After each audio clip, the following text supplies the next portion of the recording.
تو رمضان کے روزوں کے بعد بھی دوسرے روزے ہمارے لیے رکھے جو نفل یا سنت کی حیثیت سے ہیں. انہی میں شوال کے 6 روزے ہیں کہ جن کے بارے میں ابو ایوب رضی اللہ تعالیٰ عنہ کی صحیح مسلم میں حدیث ہے کہ نبی اکرم صلی اللہ علیہ وسلم نے فرمایا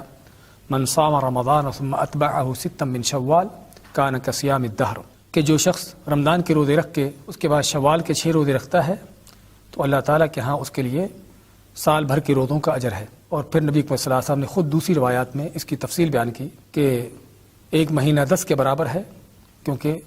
الحسنۃ بعشر امثالها، اللہ تعالیٰ کے ہاں ایک نیکی 10 کے برابر ہے. تو رمضان کا مہینہ 10 مہینوں کے برابر اور 6 روزے جو ہیں وہ 2 مہینوں کے برابر، تو جس سے اللہ تعالیٰ انسان کو یعنی کہ سال بھر کے روزوں کا اجر دیتا ہے. تو یہ شوال کے 6 روزوں کی فضیلت ہے کہ جس کی وجہ سے انسان کو سال بھر کے روزوں کا اجر ملتا ہے. تو ان روزوں کے احکام کے بارے میں یہ ہے کہ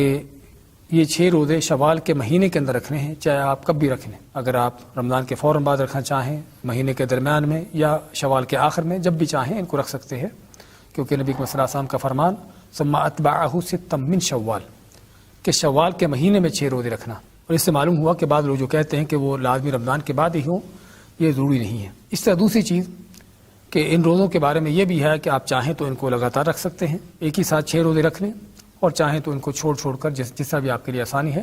اس شوال کے مہینے کے اندر رکھ سکتے ہیں. یعنی فرض کرو اگر کوئی آدمی ہر ہفتے کے پیر اور جمعرات دن کا روزہ رکھتا ہے تو ہر ہفتے میں 2 روزے ہو جائیں گے، اور اس طرح 3 ہفتوں میں اس کے 6 روزے بھی ہو جائیں گے، اور پیر اور جمعرات کے روزے کی سنت بھی پوری ہو جائے گی. اور اسی طرح ان 6 روزوں کے بارے میں، شوال کے 6 روزے جو ہیں اس کے بارے میں یہ بھی ہے کہ اگر کسی کے رمضان کے روزے چھوٹے ہیں تو اس کو چاہیے کہ پہلے رمضان کے روزے قضا کر لے، کیونکہ نبی صلی اللہ علیہ وسلم کا فرمان من صام رمضان ثم اتبعه ستا من شوال، کہ جس نے رمضان کے روزے رکھے پھر اس کے بعد شوال کے 6 روزے رکھے. تو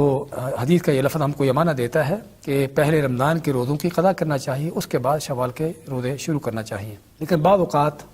رمضان کے روزے زیادہ ہوتے ہیں، ان کو بھی اور شوال کے 6 روزوں کو بھی رکھنا یعنی کہ مشکل لگتا ہے. تو پھر اس میں علماء نے اجازت دی ہے کہ اگر کوئی آدمی پہلے شوال کے 6 روزے رکھ لے، اس کے بعد رمضان کے روزے قضا کر لے، چاہے شوال میں کر لے کسی اور مہینے میں کر لے، تو تب بھی جائز ہے. اور اس کی دلیل حضرت عائشہ رضی اللہ تعالیٰ کی حدیث ہے، فرماتی ہیں کہ مجھ پر رمضان کے قضا روزے ہوتے اور میں نبی صلی اللہ علیہ وسلم کے میرے ساتھ ہونے کی وجہ سے ان کو قضا نہ کر پاتی حتیٰ کہ شعبان کا مہینہ آ جاتا، یعنی اگلے رمضان سے پہلے شعبان کے مہینے میں ان کو قضا کرتی. تو اور تبھی سی یقینی سی بات ہے کہ حضرت عائشہ رضی اللہ عنہا یعنی کہ سال بھر کوئی نفل روزہ نہ رکھتی ہوں گی، ایسی بات نہیں ہو سکتی. یقینی طور پر نفل روزے رکھتے ہوں گی، اس میں شوال کے ہوں گے، وہ دوسرے بھی ہوں گے، لیکن رمضان کے روزوں کو وہ بعد میں قضا کرتی. اس سے علماء نے دلیل لی ہے کہ اگر کوئی یعنی کہ رمضان کے روزوں کو بعد میں بھی قضا کر لے، پہلے شوال کے رکھے، تب بھی جائز ہے. لیکن بہتر اور افضل یہی ہے، کوئی شک نہیں کہ پہلے اگر رمضان کے روزے قضا کیے جا سکتے ہوں تو ان کو قضا کیا جائے، اس کے بعد شوال کے 6 روزے رکھے جائے. اور پھر شوال کے یہ 6 روزے جو ہیں ان کی یہ بھی حیثیت ہے کہ جس طرح ہم فرض نماز پڑھتے ہیں اور فرض نمازوں کے بعد بھی بعض اوقات سنتیں ہوتی ہیں، جس طرح ظہر کے بعد، مغرب عشاء کے بعد ہیں، تو یہی ان روزوں کی بھی حیثیت ہے. تو ضرورت ہمیں نبی صلی اللہ علیہ وسلم کی اس سنت پر عمل پیرا ہوتے ہوئے ان روزوں کا اہتمام کرنے کی، خود بھی لوگوں کو بھی یہ چیز بتانے کی، تاکہ نبی صلی اللہ علیہ وسلم کے سنت پر عمل ہو اور اللہ تعالیٰ کی طرف سے یہ فضل اور انعامات جو ہیں ان کو بھی ہم پا سکیں. بارک اللہ فیکم و جزاکم اللہ خیر.